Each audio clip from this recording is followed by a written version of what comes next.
Geuna cek aing pikiran anak monteng geus teh montong cucos ka itu ka dieu cek aing cek hasok laksanakeun nu caritakeun ku aing cek.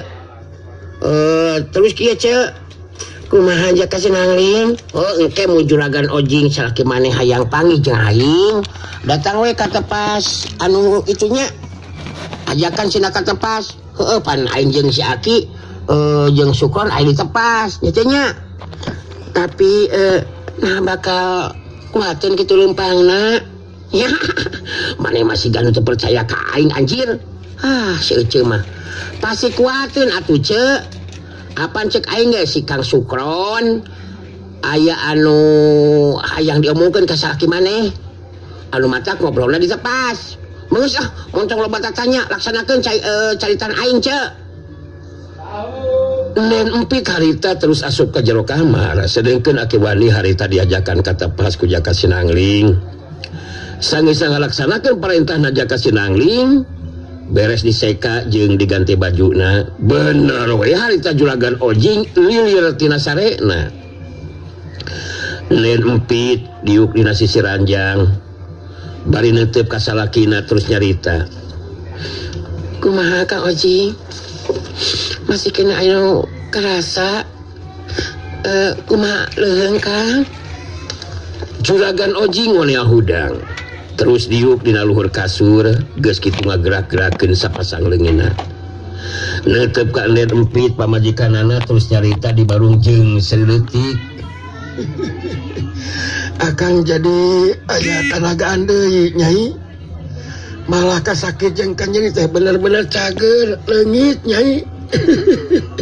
Alah akan teh jadi diubaran ku Jaka Sinangling itu Nyai.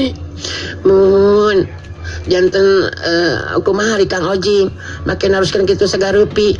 Apaan tadi Akang dikulemkeun nepi ka tibrat ku Jaka Sinangling. Terus kitu Akang ku abdi diseka sakujur badan teh nganggo cai dina baskom anu terus dijampean ku Jaka Sinangling ka. Juragan ojing ngagerakeun di sapasang leungeunna. Geus kitu terus diuk dina sisi ranjang bari ngagerak-gerakeun sapasang sukuna. Hebat. Jaka Sinangling bener-bener tabib sakti Nyai. Akang bisa langsung terus cager ku sekali ngubaran. Malah tanaga ge jadi ayaan deui teh Nyai. Teh tingalikeun teh bisa digerakeun deui suku jeung leungeun. Di mana ayeuna Jaka Sinangling teh Nyai? Aya nuju ngariung di tepas Kang.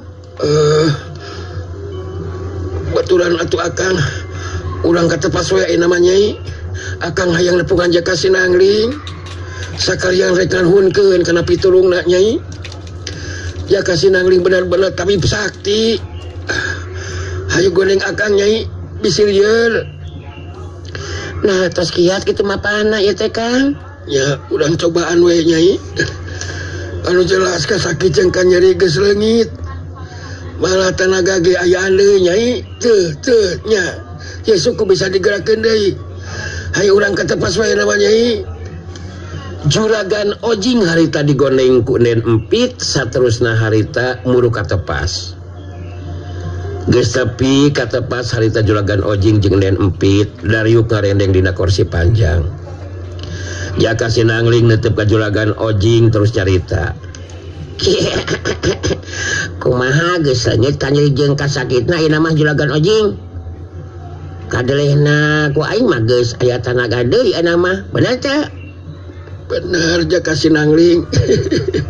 Ka nyeri jeung kasakit geus leungit malah henteu leuleus ayeuna mah. Kitu deui sirah anu talina karasa berat jejedudan jeung nyeri geus kemplong di ayeuna mah Jaka Sinangling. Ulah bener-bener nganuhunkeun kana pitulung ti Jaka Sinangling. Ulah geus ditulungan. Anu geus mampu ngubaran diri kula. Ulah jicager deui ku pitulungna Jaka Sinangling. Hari aing mah ti barang datang ge geus ngomong. Datang ka dieu teh rek ubaran maneh juragan ojing. Jadi mun sakirana moal cager diubaran ku aing mah bisa dipastikeun aing moal mantog aya datang ka dieu. tah ayeuna mah lantaran juragan Ojing geus aya di dieu si Sakang Sukron ayeuna aya nu rek diomongkeun ka maneh cenah juragan Ojing. Sukron ngahulang bangun anu bingung can wali nyarita aki wali anu harita milu mairan caritaan ditujukeun ka juragan Ojing. Aki ngiling wingah ya juragan margi kaya nisalila juragan tesilawang gitu wali halaina siasa teras ngiring ngariung di dia jantan regreg ayo nama tinggal kayaan juragan paranto sedamang mah gitu sok atuh bisi ayo rek dicaritakeun mah eta Jang Sukron. Nen Empit perlu nyambungan kana caritaan Aki Empit atawa Aki Wandi harita terus cerita ditujukeun ka Sukron. Nya sok atuh aya caritakeun naon atuh Kang Ojing teh. Maksud teh aya anu bade dicaritakeun naon ka Kang Ojing teh Kang Sukron. Henteu kudu asa-asa meungpeung urang ayeuna ngariung. Kumaha rek aya picarita naon Kang Sukron teh? Lantaran geus janji ka Jaka Sinangling sarta nyanggupan pikeun ngalaksanakeun parentahna Jaka Sinangling. Harita Sukron neuteup ka juragan Ojing dununganana bari tos nyarita. Jadi kieu ieu teh juragan. Tapi punten ya Sukron ulah dianggap lancang ku juragan pedah wani cumarita gitu juragan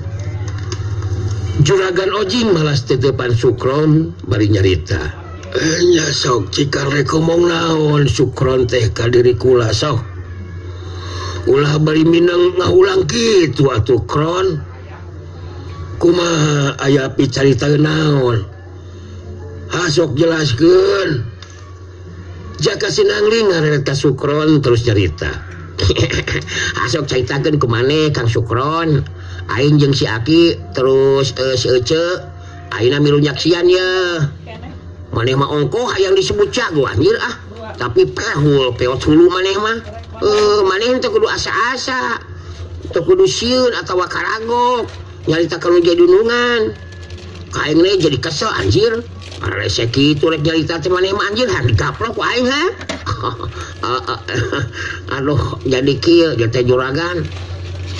Lantaran ayeuna mah kayaan juragan sehat deui. Jadi Sukron ayeuna beunang disebutkeun rek ngebrehkeun perasaan. Henteu panuju ieu teh kana tinakan juragan saira ieu. Juragan Ojing karung bari tos nyarita. Jadi kumaha maksud Sukron teh masih kene tacan kahar ti kula mah kumaha cikan anu jelas caritana Kron teu panuju kana tinakan kumaha maksudna tacan kahar ti ku kula mah nya maksud Sukron mah Sukron mah teu panuju kana tinakan anu dilakukeun ku juragan saela ieu kitu. Pang-pang nama tinakan anu beda ti rentah darat kitu juragan. Kajalma anu keur susah teh siga nya nulung tapi bari mentung. Jadi nulungan teh ngitung rugi. Anu sok padahal mun nya rek nulungan mah juragan teh kudu ridho we. Sabab ku cara juragan milampah tinakan anu saperti kitu eta sarua jeung loba nganyelikeun hate batur kitu juragan. Lantaran minah nganyelikeun hate jalma juragan teh sarua jeung terus-terusan nabung dosa kitu juragan. Juragan Ojing nepikeun ka meh puncelik panona saking ku kaget jeung amek ngadenge Sukron geus wali nyarita anu saperti kitu. Keheula Sukron keheula. Eta wani ngomong seperti kitu sadar ya teh. maka jangan nyalahkan karena tindakan kula saya ieu sagarupa. Kudu ngarti kula teh anu jadi dudungan ieu teh. Jadi eta caritaan teh bener-bener lancang jeung kurang ajar Sukron. Ari si lain nen empit harita milu nyambungan karena cerita nu jadi salakina. Ari Kang Sukron bet kala kasiga anu teu eling nyarita teh ka mana karep. Maka jeung wali nyalakeun sarta mamatahan kanu jadi dudungan sagarupa geuningan. Bet jadi siga anu teu hideng sadar teu ieu teh. Jaka sinangling harita milu nyarita ditujukeun ka Juragan Ojing jeung nen empit. Cek aing mah maneh duaan ulah waka megatan kana omonganna si Kang Sukron. Denyekeun jeung pikirkeun heula. Bener jeung heuteuna caitaan si Kang Sukron. Jadi maksud aing teh maneh duaan ceuk Juragan. Montong waka nyempad. Sok teruskeun heula Kang Sukron. Jadi kieu ieu teh Juragan. Maksud Sukron mah Juragan geus waktuna kudu ngeureunaan ngalakukeun tindakan anu saela ieu ngan saukur mentingkeun kauntungan pribadi wungkul. Loba ngan nyarikeun hate jalma. Juragan geus mejeuna babalik pikir. Kudu boga rasa rumasa. Yen saira ieu tindakan anu dilakukeun teh memang salah. Memang benar Juragan teh dunungan Sukron. Tapi mun dunungan laku lampahna salah, sakuduna Sukron oge bisa ngageuing kanu jadi dunungan. Kitu tah ceuk pamikiran Sukron mah Juragan. Juragan Ojing jeung nen empit silih reret.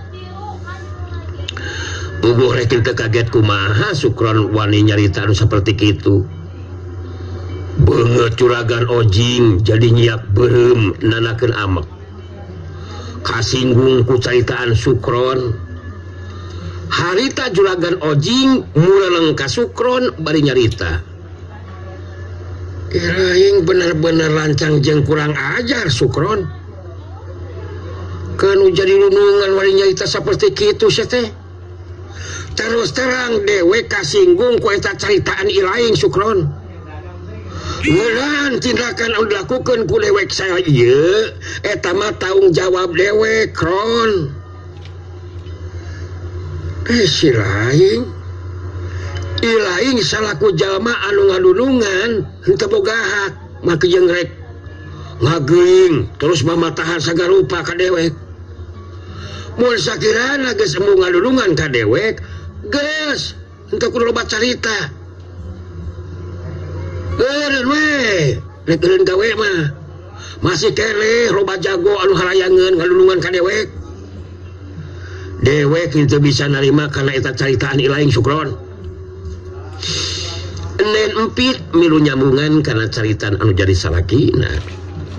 Di mana-mana oge eueuh ti dituna jalma anu lakon gawe kadunungan wali nyalahkeun jeung mamatahan kanu jadi dunungan Kang Sukron. Terus terang kuring oge pamajikanna Kang Ojing milu kasinggung ieu teh jeung henteu narima we kana eta caritaan ti dinya. Jaka sinangling ngaret deui ka Sukron bari nyarita. Hasok kumaneh lawan tah carita nu jadi dunungan teh ancir. Maneh teu kudu sieun. Teu kudu sieun dieureunkeun gawe sagarupa Kang Sukron. Heuh da maneh ge boga hak pikeun ngomong anjir. Hasok teruskeun nya capekna anjir. Sukron ngadadak jadi wani, manehna henteu sieuneun dieureunkeun gawe ku anu jadi dununganana. Sukron netep antep ka Juragan Ojing terus carita deui. Juragan kitu deui nen. Henteu kudu boga pamikiran Sukron anu ngadunungan henteu boga hak pikeun cumarita. Naon anu dicaritakeun ku Sukron eta mangrupa panggeuing Juragan. sabab kuminang nganyelikeun hate jalma eta ngandung harti terus-terusan nyieun dosa. Jadi dina ieu kahirupan juragan ulah rasa maneh sapedah beunghar loba raja kaya sabab geus waktuna urang tilar dunya mah harta berana jeung kakayaan teh moal aya nu dibawa juragan. Ieu panggeuing memang sakuduna dikarimakeun sarta dilaksanakeun ku juragan. Juragan Ojing jeung Nen Empit geus rek carangkat tangtung rek ngacengkat ini tinggalkeun tepas tapi kaburu jaka sinangling harita nyarita. Maneh duaan sakuduna kudu ngarti jeung narima kana caritana si Kang Sukron.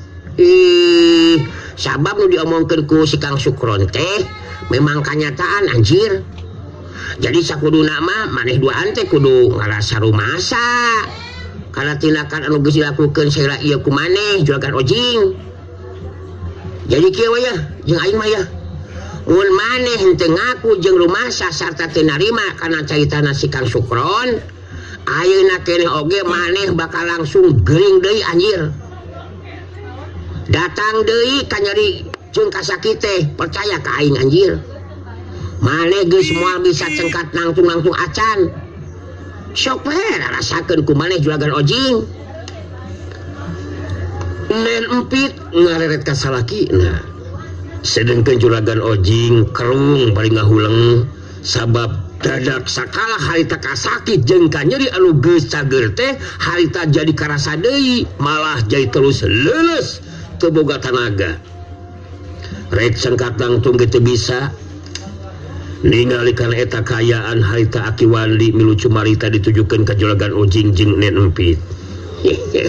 Apun janji juragan agi janten geuring nemrong gitu.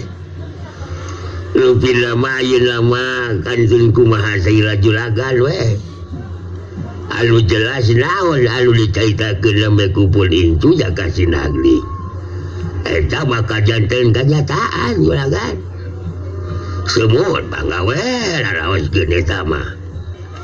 Juragan Ojing ngaretkan Nen Empit anu jadi pamajikanana bari ngomong lalaunan. Caritaan jaka sinangling bisa langsung jadi kenyataan ieu teh nyai. Kasake jeung kanyari jadi karasa deui ieu teh. Awak lalinu jeung lebih nyeri nyai. Terus saya cengkat nangtung ge henteu bisa. Leles deui nyai. Kumaha wae atuh ieu teh nyai? Jadi maksud akang teh ayeuna kan jeung kasakit teh karasa deui kitu Kang. Nyaan ieu teh Kang Ojing. Iya bener nyai.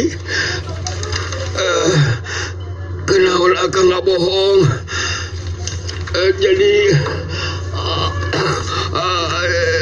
Jadi kumaha atuh ieu teh? Akang piraku kudu ngaringkuk deui mah nyai. Anu nyeri sirah ngajelu deui nyai. Tulungan akang nyai. Tulungan nyai. Nen Empit ngeuteup ka Jaka Sinangling terus nyarita. Kumaha atuh ieu teh Kang Jaka? Batkala ka jadi karasa deui kasakit jeung ka nyeri teh.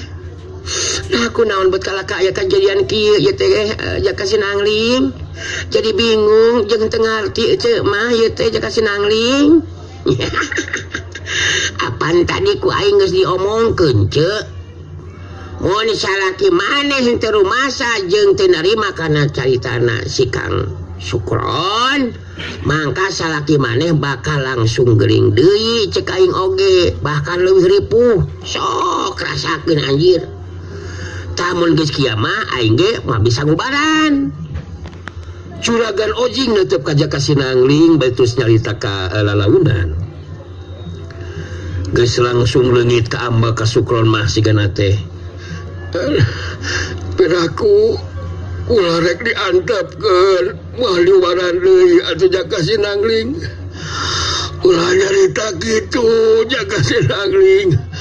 kula kudu minta tulung ka deui iwati ka Jaka Sinangling apal minta tulung teh. Di ubarana geus kieu mah lain ku aing Juragan Ojing. Tapi kudu ku diri sorangan. Carana maneh kudu ngaku jeung rumasa terus narima kana caitana si Kang Sukron. Mun teu bisa kitu ayahna we mun kayaan bakal tetep kawas kitu sailaana anjir. Jadi kudu nama ngaluhunkeun sabab si Kang Sukron geus wani ngageuing kadunungan anu salah lampah.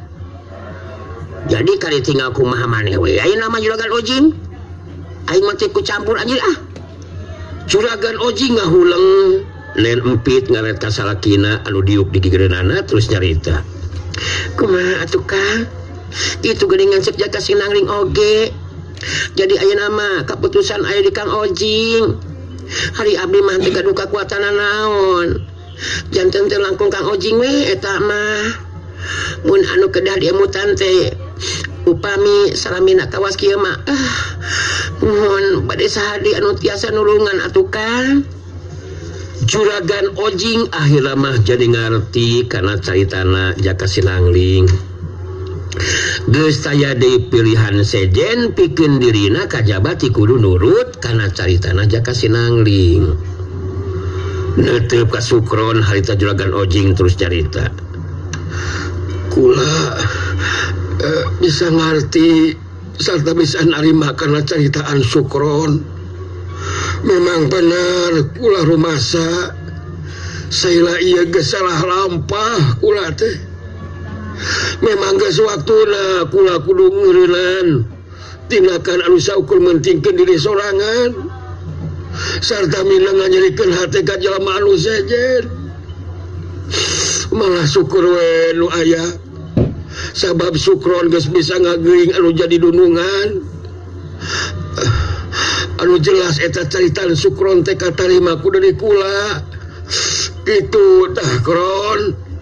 Nya nuhun we ari Juragan kersa nampi kana pangging ti abdi mah kitu agan. Hapan tadi geus dijelaskeun ku Jaka Sinangling. Anu bakal tiasa ngubaran kaayaan Juragan ayeuna teh taya di kajaba ti kasadaran ti Juragan kitu. Anu tangtuna oge kedah ngeureunan lampah anu salah teh kitu agan. Iya benar. Kula memang geus waktuna kudu nebus dosa jeung kasalahan anu saela ieu geus dilakukeun ku diri kula Kron. Ku ayeuna kitu kula nekadkeun dina hate sarta janji ka diri pikeun ngeureunan tindakan anu saela ieu memang salah. Jadi kitu tah Jaka Sinangling. Omah dulungan kula rumasa salah. Ku aing ge di Bandungan Juragan Ojing. Jadi cek aing ge mun eta anu dicaritakeun ku maneh memang dibarengan ku hate anu sabenerna henteu omong doang bisa dipasikeun ka sakit jeung ka nyeri anu karasa ayeuna teh bakal leungit dan nah lamun ngan saukur ngomong dina bibir wungkul henteu jeung hate jelas moal bisa cager nepi ka ira oge anjir percaya ka aing anjir bener henteu ki maneh milu ngomong atuh ki lain kalaka cicing wae atuh. Lah dijaga lagu lu saulang apaan ngomongna lah bareng mama bisa karuja kalau ngadongengna. Agi ngiring bingah ya Juragan ari margi salira parantos kersa nampi gitu karena panggingna Tijang Sukron anu teu aya sanes eta teh kanggo kasayan salira Juragan ku anjeun. Mudah-mudahan we jaina kapayun mah ulah aya li naon-naon gitu kan anu teu mibak ka salira Juragan tak benar eta dinu diomongkeun ku aki aing teh juragan Ojing. Jadi maneh ge cempit nya kumaha sinangling henteu saukurnya sian wungkul tapi kudu milu sabab anu jadi salaki sadar kana tindakan anu salah. Jadi maneh ge kudu ngarti ulah sieun ku salaki mun anu jadi salaki salah mah maneh ge kudu nya kudu teh kudu kumaha nya maksud aing teh kudu ngomong we cempit wasieun.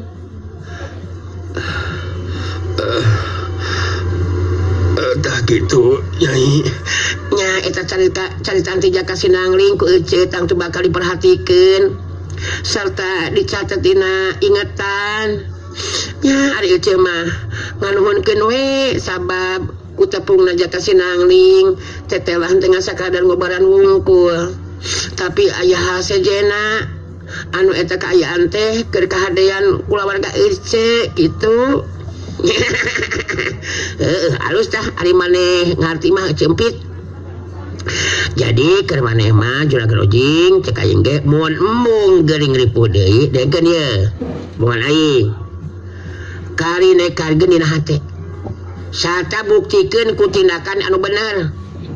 Jadi aing mah geus moal ngubaran anu ngadua kalian anjir. Heuh da geus cukup kahati meuleunnan sakabeh caritaan aing bener teh. Ya bener jaka sinangling kula ngarti sarta bakal ngalaksanakeun caritaan ti jaka sinangling anu sakitu jelasna. Ya ari geus kieu mah jaina kaharep diri kula ge bakal ngarobah diri we moal ngalakukeun tindakan seperti anu geus jaka sinangling. Memang kudu kitu kan. Mun maneh juragan Ojing hayang terus cager tah ayeuna mah aing rek terus balik we rek naon aya di diri heula anjir. Terus maneh ge sarua deui Kang Sukron geus montong jumago jadi jelema anu bener-bener jago jelema mah anjir sakumaha jago selatan oge dibere nyeri huntu mah anjir anger we humaragung. Geus aing mantuk anjir da percuma di oge da waktosna seep